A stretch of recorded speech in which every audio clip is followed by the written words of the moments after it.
Hello and welcome everyone. Thank you for joining us today on Earth Day. Wait just a few seconds here for people to get into the meeting. My name is Vanessa. I'm with the Dallas Public Library, and we partner with the Department of Environmental Quality and Sustainability for the Earth Day Everyday program. And today is Earth Day, so today is every day. So thank you so much for joining us. I believe, Sue, are you speaking first? I'm going to go ahead and turn it. I am. All right, go ahead and turn it over to Sue and let her introduce herself. Good morning, everyone, or I guess it's now officially afternoon. Thank you so much for joining us. And I want to especially thank our friends and partners at Dallas Public Library for working with us on Earth Day Every Day. My name is Susan Alvarez, and I am the Assistant Director for the Office of Environmental Quality and Sustainability. We are so happy to have this opportunity on Earth Day to share our progress on a number of initiatives ranging from the city's first urban forest master plan to increasing renewable energy generation right here in Dallas. First of all, this is pretty important and it really helps us. I'm not sure if you've seen it yet. However, this morning, President Biden officially announced a new U.S. national goal of 50 to 52% emission reductions by 2030 compared to 2005 levels. This announcement of a climate target actually exceeds our latest analysis, and so it's great. It will push us, and it is what's both ambitious and achievable if we have an all-in approach. And it'll build on the actions of cities like Dallas who have worked together tirelessly to ensure sustained progress in reducing pollution in the United States. Specifically, in President Biden's announcement, he furthered the idea that an ambitious climate target is good for the country. It delivers transformative benefits to communities, growing the economy, creating jobs, spurring economic recovery, and advancing resilience, justice, and health benefits. An ambitious climate target is also achievable. Cutting U.S. emissions in half over the next decade. And I don't know what happened there. Cutting our emissions in half over the next decade is not going to be easy, but there are multiple viable pathways to get there, and America's non-federal actors are already walking the walk. Lastly, an ambitious climate target requires a coordinated, whole of society national climate strategy. In other words, every day is Earth Day, so that we can develop and put into practice the policies and programs that we need to do to reach those goals. So with that, I am so happy today to be here with my colleague, Katie Evans, who is a rock star in our Office of Environmental Quality and Sustainability, and she will be sharing what all we have done so far with our climate plan. Katie? Thank you so much, Sue. I appreciate that introduction, and happy Earth Day to everyone. What a joy to be speaking on Earth Day every day on Earth Day. So thank you so much for having us. I'm going to share my presentation and get this thing going. Sue, can you give me a thumbs up if you can see my screen? Okay, thank you so much. So I'm going to talk about the city's Comprehensive Environmental and Climate Action Plan, or CCAP is how it will be commonly referred to during this presentation. And now when I think about climate change, sometimes it gets very overwhelming. You know, I am one person working for one city on a planet that is changing faster than we can even keep up with. And it feels so big and so overwhelming. So to start, we're just going to go big. We're going to zoom all the way out to the Milky Way galaxy, which is where our solar system is, right?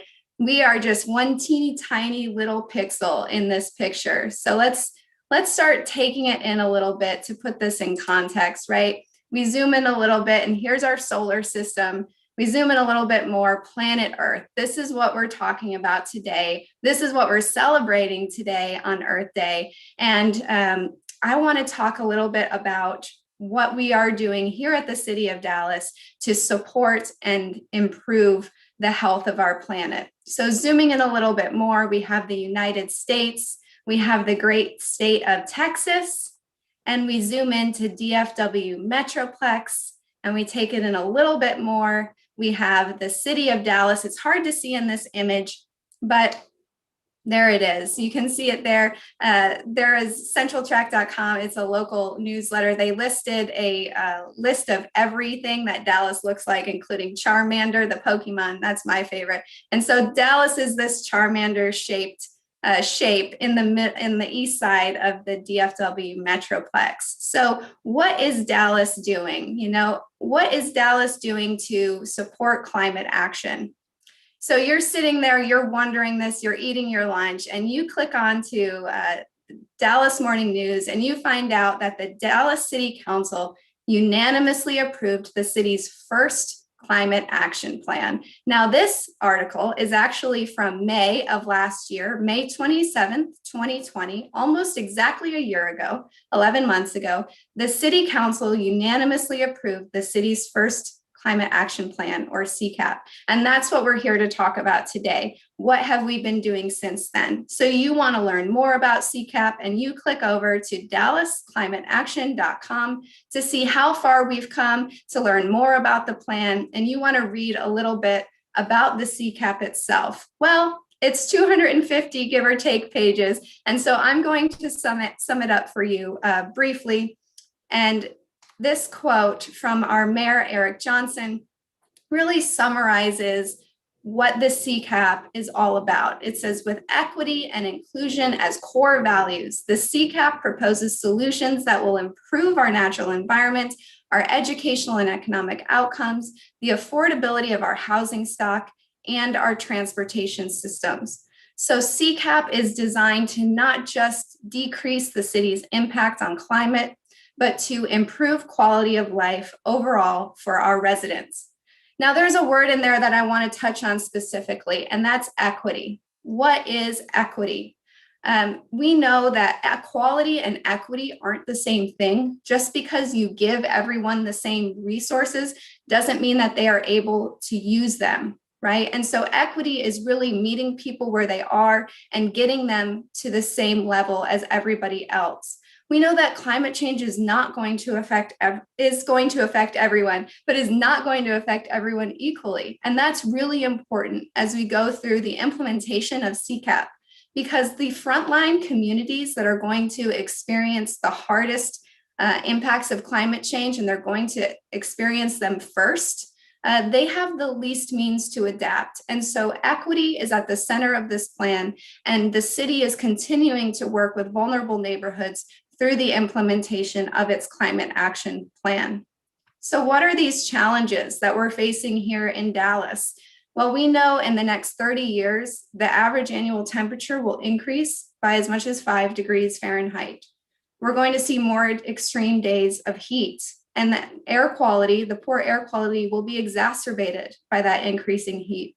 We're going to see more extreme weather events like flooding and drought. And we may see more of the extreme weather events like we saw just 2 months ago with the winter storms. So this plan is designed to prepare for that, as well as mitigate our impacts on climate change. So what causes climate change? Greenhouse gas emissions contribute to climate change. And in the city of Dallas, 64% of our greenhouse gas emissions come from buildings and energy. That means heating and cooling buildings, electricity use in buildings, right? So almost 2/3 of our emissions come from the combined buildings and energy sector. So another third, a little over a third, comes from transportation. In Dallas, that doesn't just mean you driving your car, it also means the transportation of goods, like over-the-road trucking that gets your groceries from farm to table, right?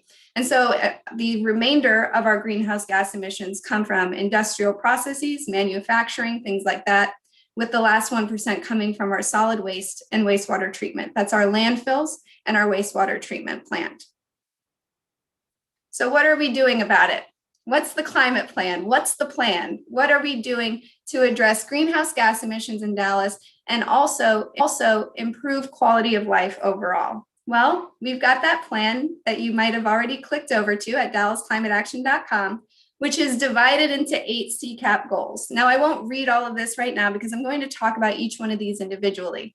But it comes down to buildings, energy, transportation, zero waste, water, ecosystems and green spaces, urban agriculture, and air quality. These 8 areas are divided into 97 CCAP actions. Now, the CCAP is a long-range 30-year plan, so we're not doing all of these things right off the bat. It is divided up in a way that is a phased approach for us to do this over the next few decades to get us closer to our climate targets. So we've got these 97 actions that have a number of benefits as well as co-benefits. So at the center of this plan, as I mentioned, is equity. And what we have here among the 97 actions is the mitigation approach that's reducing emissions. We have the adaptation approach that's managing the risks. And we have environmental quality, which is improving quality of life overall. But at the center of the intersection of these different actions is environmental justice. And that means prioritizing the communities that are most impacted and most in need. So what about this year? What are we doing this year? Well, in the city's fiscal year runs October through September. And so in October of this year, we created the city's implementation work plan for fiscal year 2021, or work plan for the sake of this presentation. And so what we've done is, of the 97 actions in the CCAP, we've taken 48, and we've taken out little bite-sized chunks called milestones, 136 of them to be exact, to implement over the course of this fiscal year. So we're doing this with our city departments. We work with at least 19 of our city departments. And this year, we will also be updating our greenhouse gas emissions inventory so that we have a better snapshot of what we're looking at in terms of emissions in Dallas. So what I'm going to do is I'm going to walk through each of our 8 goals or areas. I'm going to talk about them briefly, and then I'm going to highlight a few of the things that are in our work plan for this year.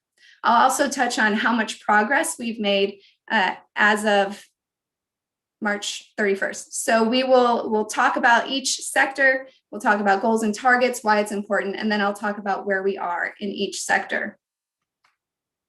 So Dallas buildings are energy efficient and climate resilient. This is the first sector of the CCAP, right? Beautiful view of Dallas. And what are we working towards in this particular sector? We're looking at increasing energy efficiency. We're increasing resilience for existing buildings. We're looking at ensuring new buildings are carbon neutral. And we do have some targets there on the bottom. We want to see buildings reduce their energy consumption by 10% by 2030. Why is this important? Because, as I mentioned at the beginning, the combined building and energy sectors account for 64% of our greenhouse gas emissions in Dallas. And in this 64%, 33% of that comes from our commercial buildings, 20% from homes, and 8% from the industrial sector. And we know that with more extreme weather, we're going to see an increased demand for things like air conditioning, or as we saw in February, increased demand for heat. And we want to make sure that our buildings are resilient, efficient, and prepared for what's to come. We also know that extreme weather can cause damage to our buildings as well. So what are we looking at this year? We are working on creating an energy management for our city facilities by doing some benchmarking and increasing efficiency. We're working with our region on building codes updates. We are also looking at identifying city facilities that can be used for resilience hubs in terms of extreme weather. And we're working with SMU on a program to do some weatherization and efficiency improvements in the community. The picture on this slide is the new Vickery Library that I believe is having their grand opening Saturday. So very exciting. It's a wonderful, very efficient building with solar panels. Definitely go check it out if you are able. And just as a note, as of April 1st, we have 16 milestones in this particular sector, and we have completed 25% of them, and 75% are in progress. So really great strides being made on this particular sector. Goal 2, Dallas generates and uses renewable, reliable, and affordable energy. This image may look familiar if you watch the news at all in the past couple of months. This is the ERCOT grid in the state of Texas. And people used to not know what ERCOT was, but now we are all experts thanks to that terrible winter storm that we had to weather in February. Speaking of which, that's the backdrop for this slide as well. So what are we looking at in this sector? We want to maintain a reliability during extreme weather events. We want to increase the capacity for renewable energy and make sure that it's accessible and affordable. We are doing this by increasing the amount of renewables that are generated in the city of Dallas and increasing the number of residents and businesses enrolled in renewable energy plans. And the reason for this is because even though we are the largest producer of wind in the country, we being Texas, it only provides 22% of our grid electricity mix.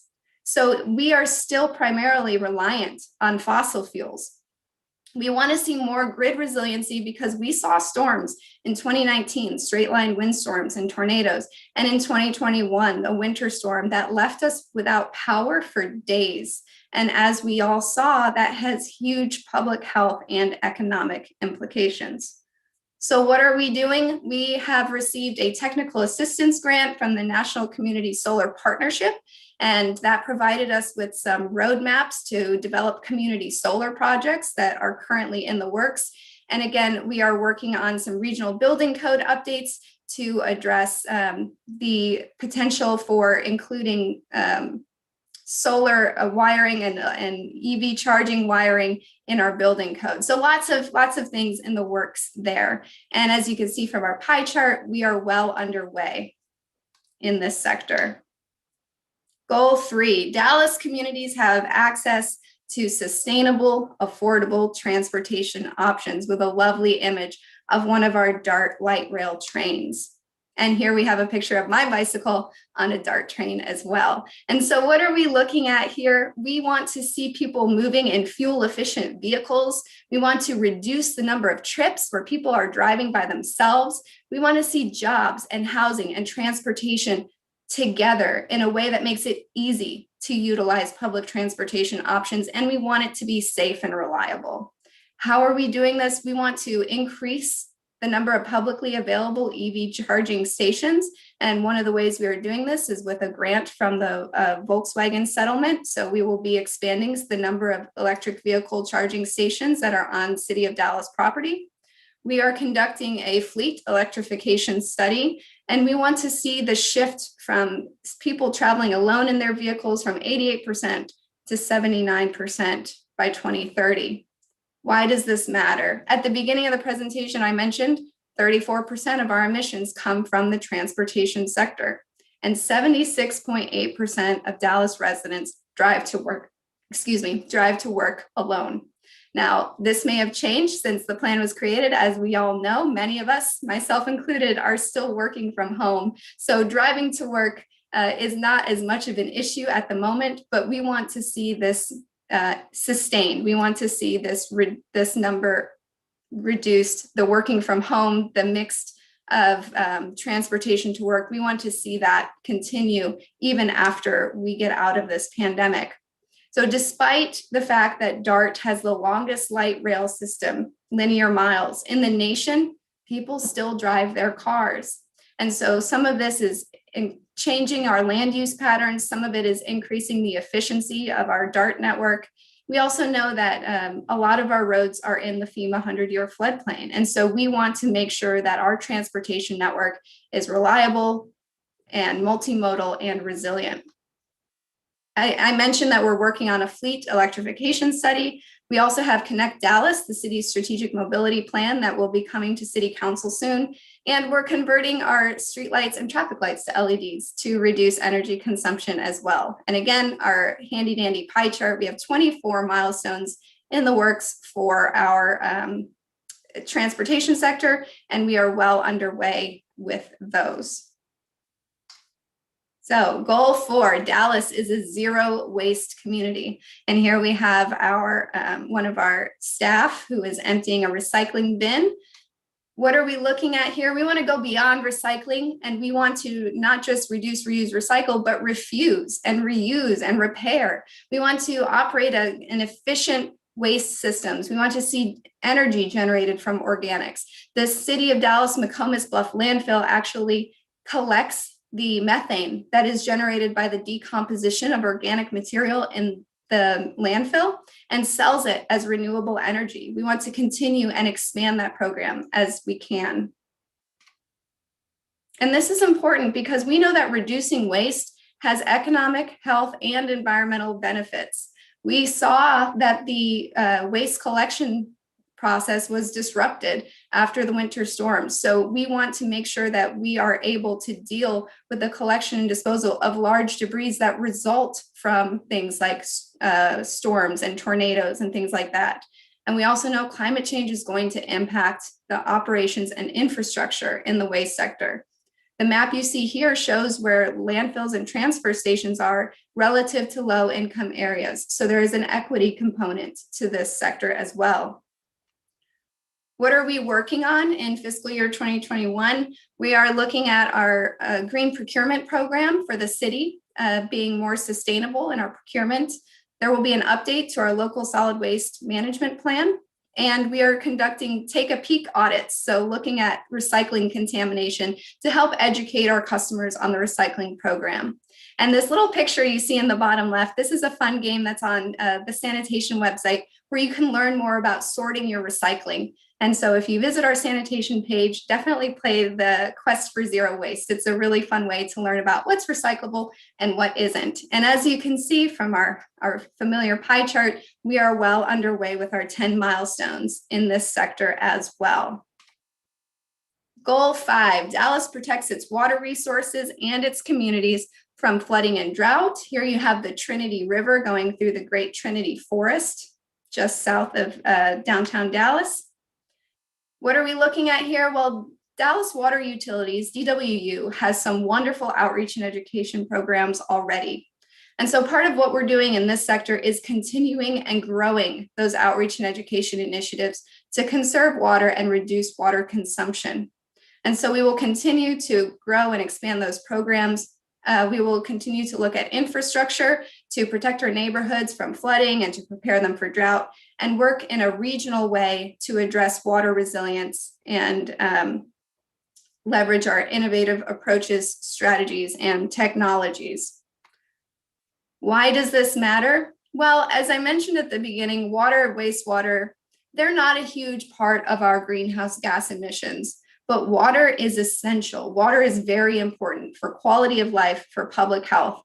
And so we want to make sure that we are conserving it as a resource and making sure that we reduce flood risk to more vulnerable areas, right?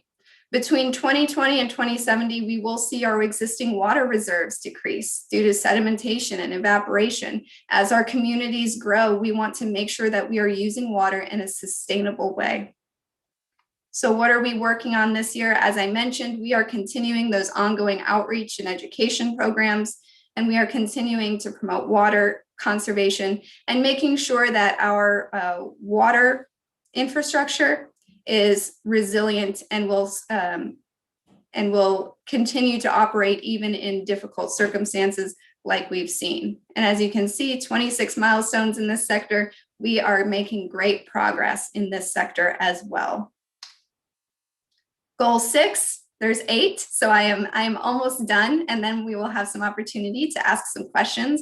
Goal 6, Dallas protects and enhances its ecosystems, trees, and green spaces that in turn improve public health. And this is a picture of the Trinity River Audubon Center.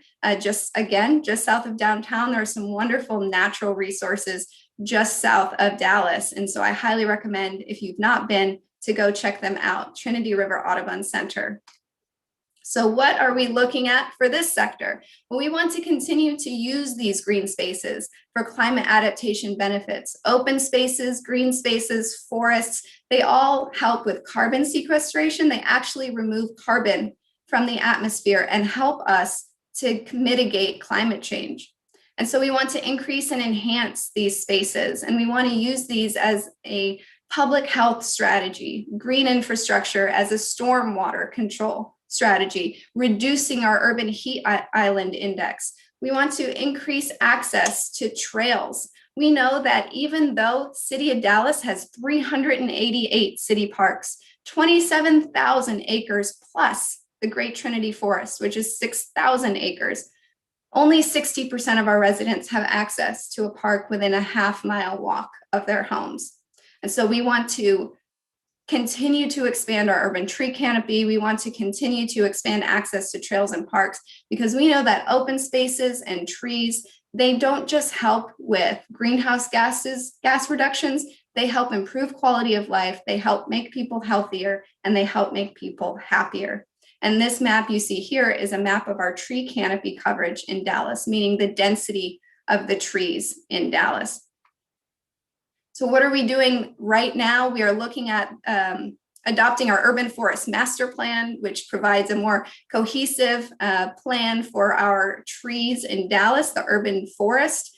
And we are continuing our outreach and education programs on tree knowledge and forest education. And this is a picture of a Texas buckeye. I took it on the Buckeye Trail down by Bonton Farms, which is actually on the next slide. So Bonton Farms, this is a picture of a local farm, again, right south of downtown. We have so many wonderful things down there. So goal 7, all Dallas communities have access to healthy local food. So what are we looking at with this one? Improving food access, decreasing the number of food deserts in Dallas, making sure that people in Dallas have access to healthy and local food, preventing food waste, right? We want to increase the number of urban gardens that are producing local food, and we want to source from our local producers. Why is it important? 36% of our residents live in census tracts defined as food deserts. 36% live in food deserts. And we know that we see our food travel a very long way to get to our plate in Dallas. That's greenhouse gas emissions. 30% of our greenhouse gas emissions come from food production, distribution, and land use. I'm sorry, that's nationwide. 30% of our emissions nationwide come from the generation and distribution of food.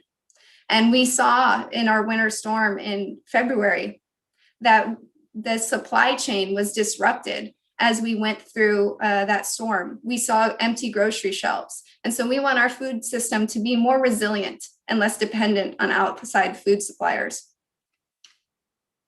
What are we working on? The Dallas Comprehensive Food Security and Urban Agriculture Plan will be coming this year, at least we'll be starting it this year. And that's going to look at some of the policy and regulatory barriers that we're seeing for local food, for growing local food. And we want to continue to work with our communities and evaluate their specific needs.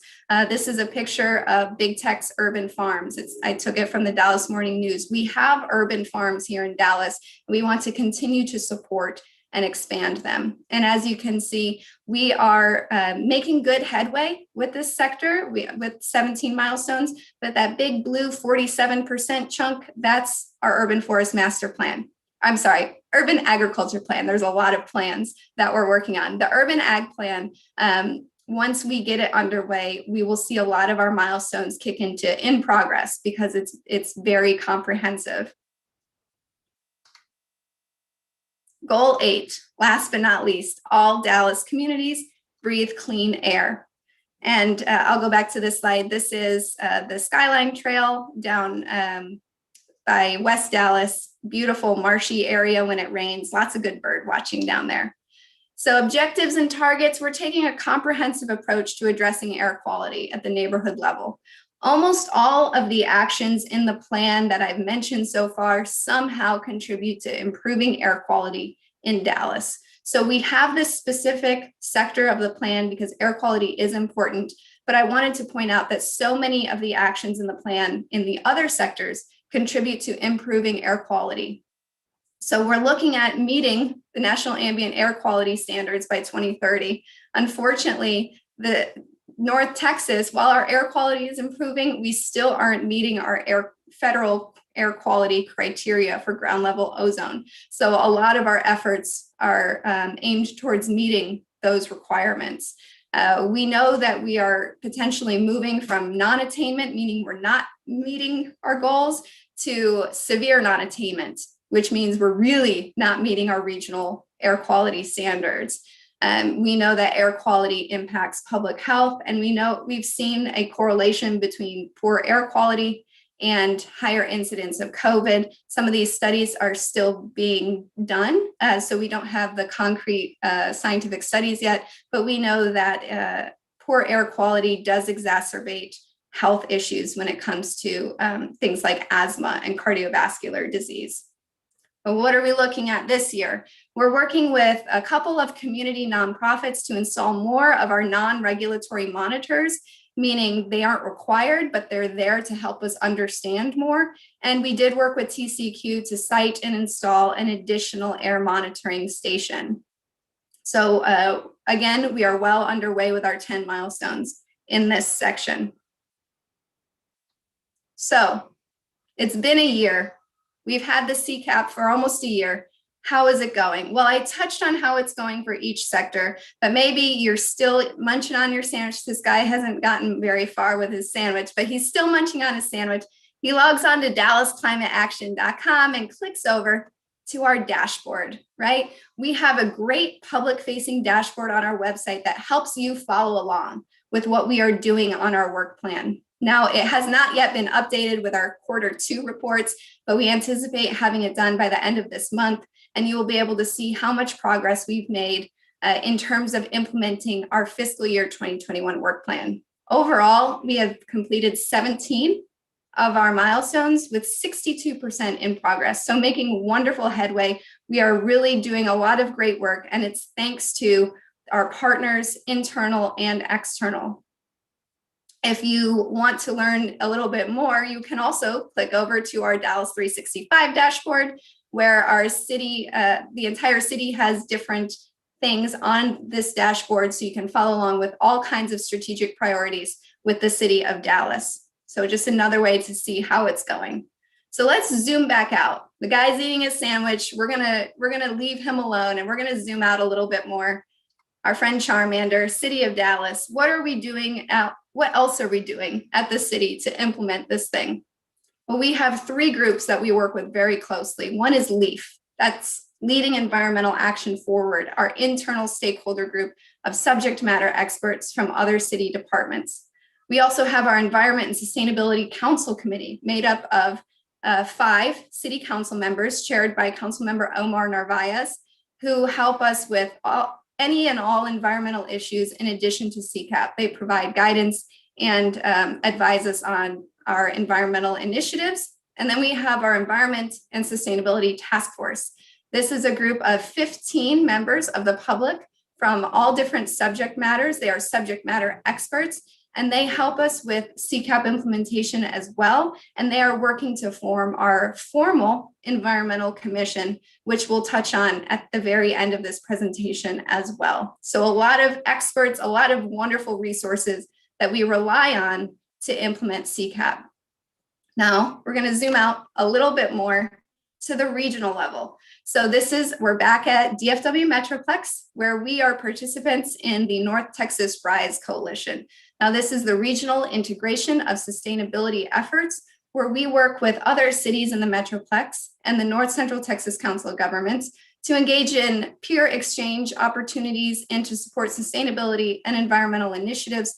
We're also working on a regional greenhouse gas emissions inventory, because we know that greenhouse gases, they don't stop at the Texas border, right? Or at the Dallas border or the Texas border. They impact the whole region. And so we want to make sure that we are working with our colleagues in other cities to address things on a regional level as well. So let's zoom out a little bit more. Here we have the great state of Texas again. And you can see we work very closely with other cities. Those little white symbols, those are little hands shaking. We work with Houston, Austin, San Antonio, all have climate plans, and we work very closely with them to address things on a state level as well. So let's zoom out again. Here we have the United States. Sue talked about some of the initiatives that came out of the White House today. We are also part of Bird City USA, which is a designation from the Audubon Society because of our efforts to preserve and protect bird-friendly habitats. We are in the We're Still In Climate Conference of Mayors. And this is 1,500 local business and government leaders that have called on federal policymakers to launch a national mobilization on climate action and clean recovery. And we have received an A on an A- technically, I round it to an A, on the Carbon Disclosure Project City Scorecard. So we benchmarked with the International Carbon Disclosure Project and the American Council of an Energy Efficient Economy. And thanks to our CCAP, our green energy policy, and all of our actions in the CCAP, we received an A- thanks to our regional leadership. We're going to zoom out one more time, the whole planet. We are part of the 1 Trillion Trees initiative to restore and grow 1 trillion trees by 2030 worldwide. And we are part of the City Business Climate Alliance, one of just 2 US cities that was selected to this international alliance by the World Business Council for Sustainable Development, the C40 cities, and that Carbon Disclosure Project. So it feels like we are just one small city. We are just on a global scale. It seems like we are small, right?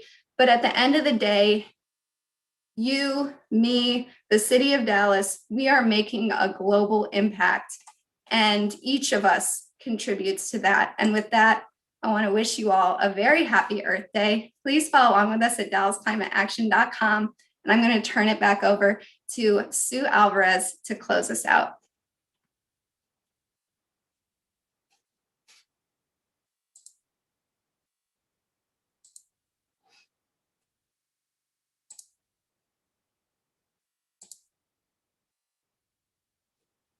Sue? Hey, Katie. Sorry about that. I'm muted.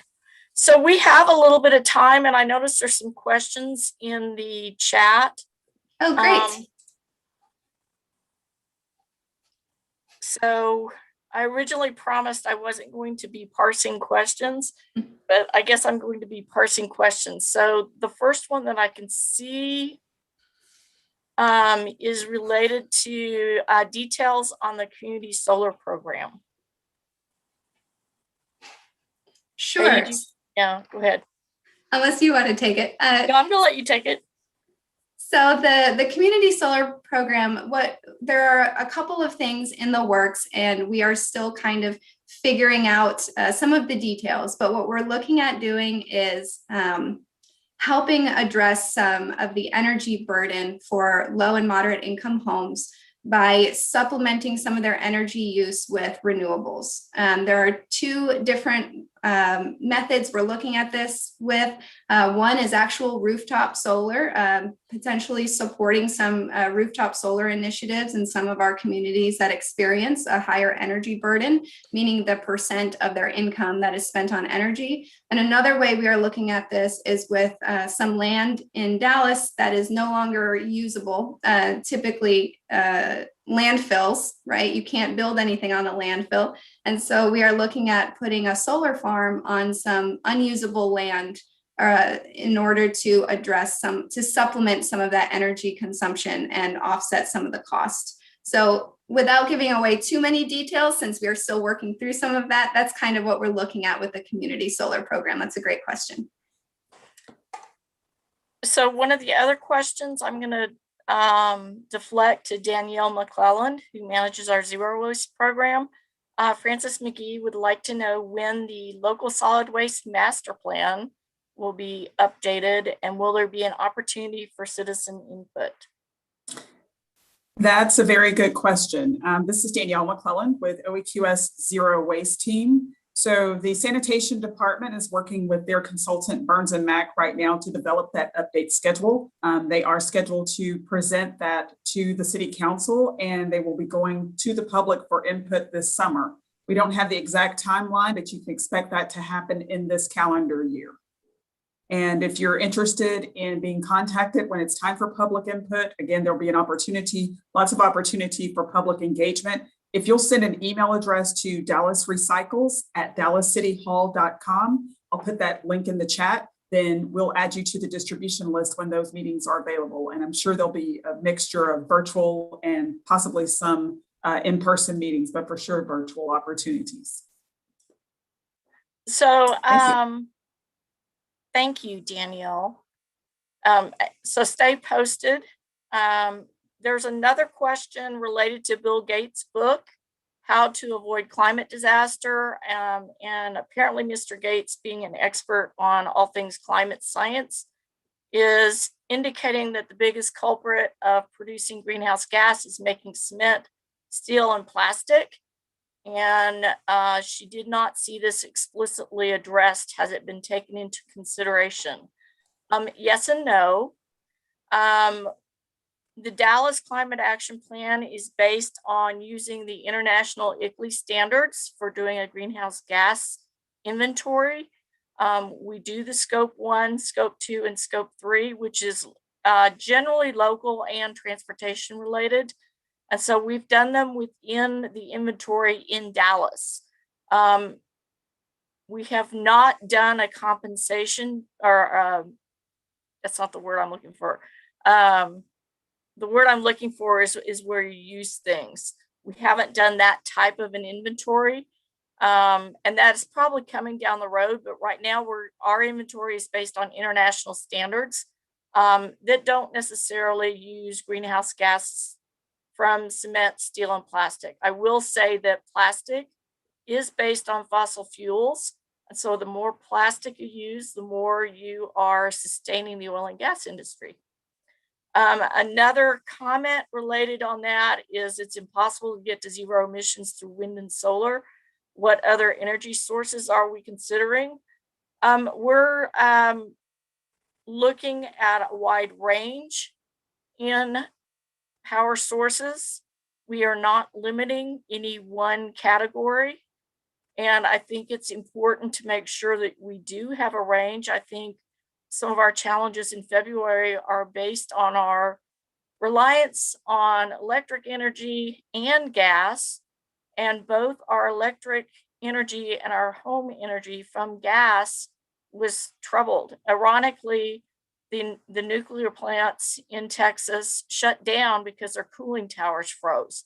And so all of the sectors that we get our energy from in Texas had problems during that event. So I don't know that I necessarily agree with Mr. Gates. I think there are other scientists that also weigh in on not necessarily agreeing with Mr. Gates. But, you know, at this point, the science is still out and we're still looking at what options work here in Dallas, Texas.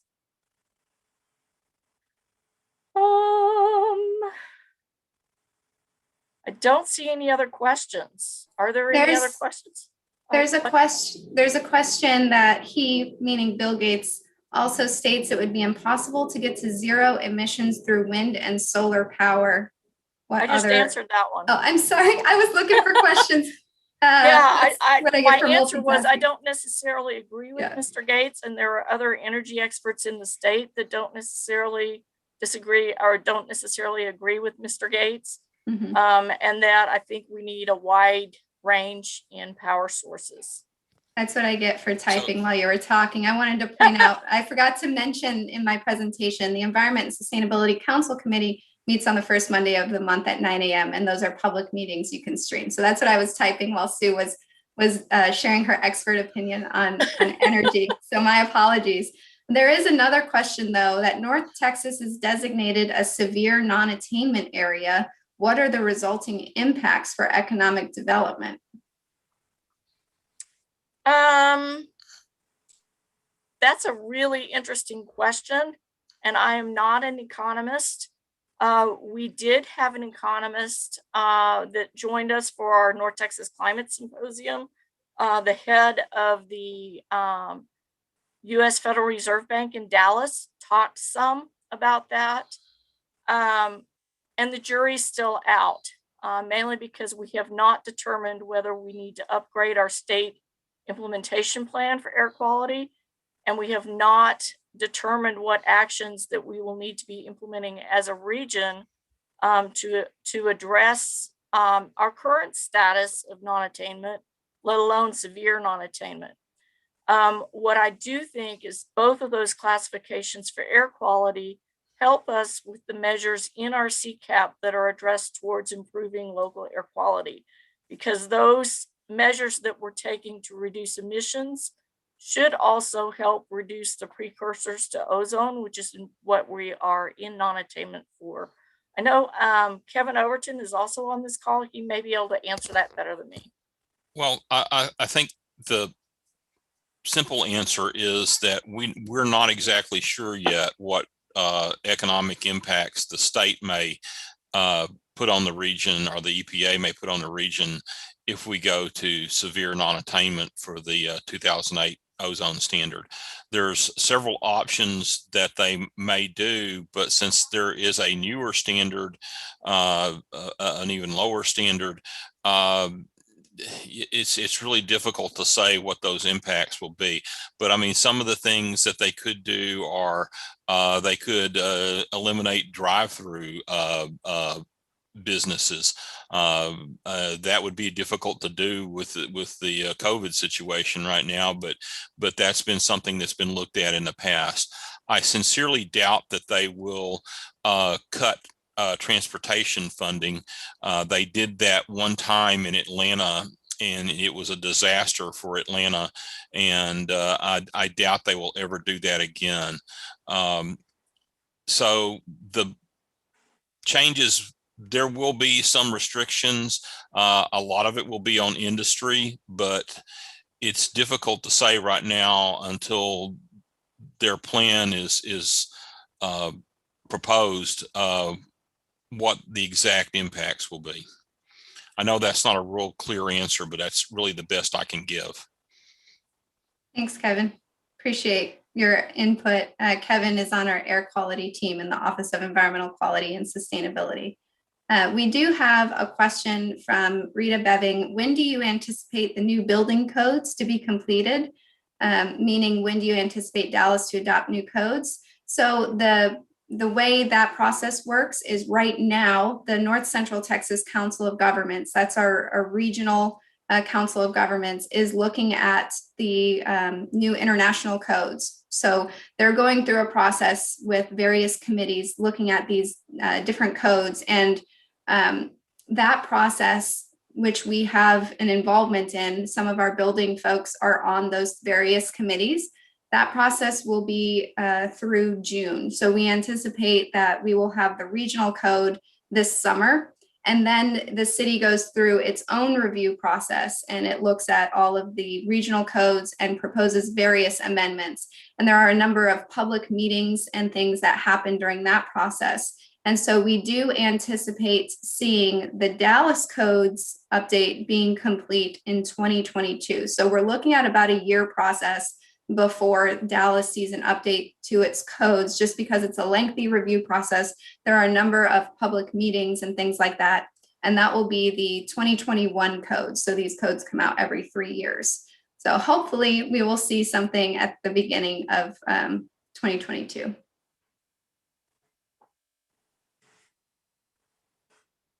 Are there any more questions? Was I just that good at covering everything? Yes, Katie, you rock. Thank you. I was unmuting to say the same. Yes, Thank that was a very awesome and thorough presentation. It looks like we have one more question pop up. Will the updates to the Forward Dallas plan be integrated with the CCAP goals? What?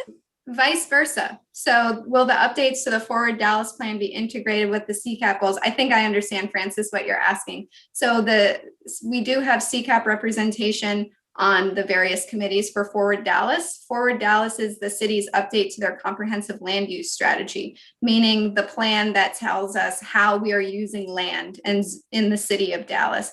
And so I know I'm sitting on a couple neighborhood area plan committees in order to make sure that we are looking at the CCAP goals in the context of these area plans. And we will continue to be involved with that comp plan update, or called Forward Dallas, as it moves forward. Another neat thing that Forward Dallas plan will be looking at is the siting of industrial facilities in terms of neighborhoods. So we actually do have a CCAP milestone in our work plan this year that has to do with siting industrial facilities in terms of neighborhoods. I see we have a question. Any information on where the EV charging study stands? Is this, I think this might be a question about the fleet electrification study. The EV, there's not necessarily a study on electric vehicle charging. We will be installing a number of electric vehicle chargers in the next couple of years as recipients of that VW grant. But in terms of the fleet electrification study, I will let Sue speak to that one. Yes, that contract is going to council next month.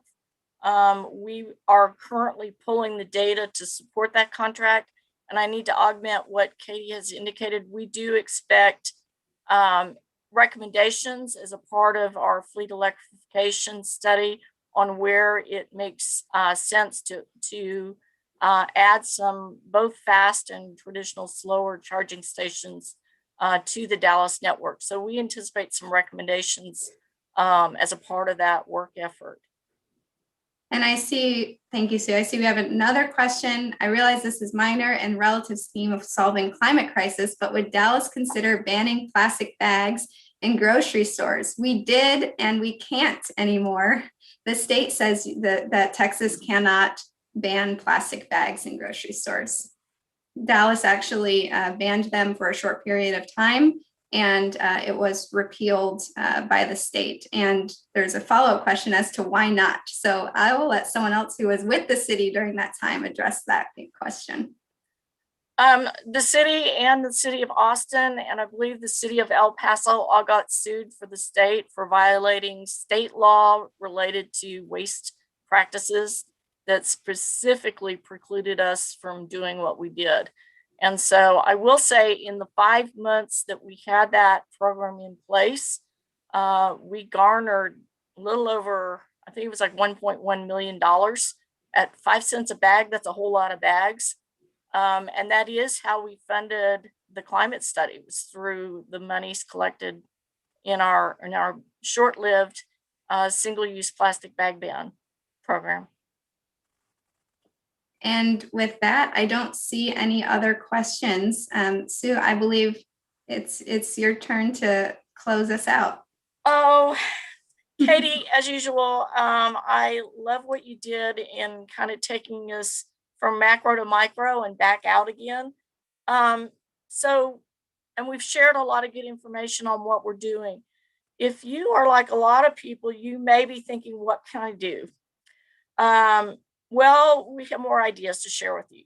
First of all, if you'd like to keep track of how we are doing, there are a couple of ways of doing that. We do have a dashboard on DallasClimateAction.com. We also have a listserv from that website, and we send regular emails with updates on what we're up to. This site also includes all of our background studies and plans, as well as information on what our residents and businesses can do. If you office downtown, you may want to tap into the Downtown 2030 District. That is a public-private partnership working on cutting emissions from buildings, conserving water, and promoting public transit. They host regular workshops on these topics for building owners, managers, and what they call an engineer, which is basically the guy or lady taking care of the building equipment. And those seminars are open to anyone, no matter where you are. So Katie also mentioned the Environment and Sustainability Task Force. We are really proud to announce that the task force recommendations for our Permanent Environmental Commission have been approved by the ENVS committee. The related ordinance will be on the City Council agenda next week on April 28th for a vote by full council. This commission will have 15 voting members, one from each council district in the mayor's office, plus a technical panel of 8 non-voting experts that relate to the 8 sectors of our climate plan.